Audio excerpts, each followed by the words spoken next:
मित्रांनो बघा रेडगरचं मैदान होतं आणि इथे बघा बक्षीस काय ठेवलेलं आहे. 2 सायकली आहेत.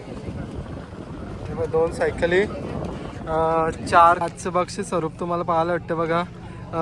टोटली म्हणजे 4 कूलर 2 फॅन आणि इकडे ढाल पण आहेत बघा.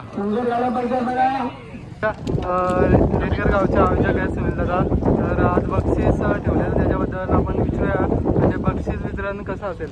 सुनील दादा नमस्कार. आज भव्य एक मैदान होतं रेडगरचा आणि तिथे बघा 4 कूलर 2 फॅन आणि 2 सायकली आहेत. असं ओके.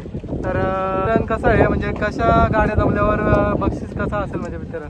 11 ते 15चा पिरियड आहे आणि 15 ते 20चा पिरियड आहे. बरोबर. आणि नंतर मग ते बिंजोडचे बक्षीस रकमे अवलंबून 25,000 30,000 त्याच्यावरती मोठी बक्षीस दिली आहे. बरोबर आहे. तर आता हे बक्षीस आपण कशा प्रकारे काढणार म्हणजे चिठ्ठ्याच्या द्वारे का. हा चिठ्ठ्याच्याद्वारे. बरोबर आहे. आणि मोठी शर्यत झाली ते आम्हाला आपल्याला समजेलच ना किंवा याची मोठी रक्कम आहे त्याला ती बक्षीस देण्याची. बरोबर आहे. आणि प्लस शर्यत जिंकल्यानंतर काय सन्मान चिन्ह वगैरे ठेवलं. सन्मान चिन्ह ठेवले.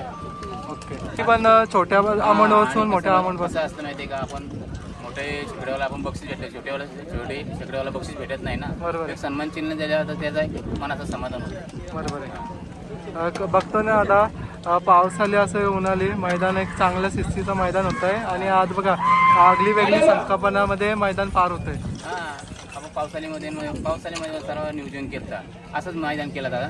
सर्व इच्छा होती का बक्षीस ठेवणार आहेत म्हणून मोठे बक्षीस ठेवणार आहेत आपल्या मदतीप्रमाणे ठेवल्यात. बरोबर आहे. चालेल. आणि आपण सुट्टी मेकरसाठी बक्षीस ठेवले, ड्रायव्हरसाठी बक्षीस ठेवले. बरोबर आहे. काय असलं दादा तरी पण ड्रायव्हरांसाठी का बघू ढाल वगैरे काय द्यायचा विचार आहे आणि सुट्टी मेकरसाठी काही ढालच देऊ आपण. बरोबर. सन्मान चिन्ह एक याला जोडला जायला. चांगली संकल्पना आहे. असंच काहीतरी म्हणजे मैदान घडवा. एक शोभा पण वाढते मैदानाची आणि आणखीन बिंजोड क्षेत्राला नवीन वलन येते. नवीन वलन आहे. चालेल. शुभेच्छा तुम्हाला. घ्या दादा.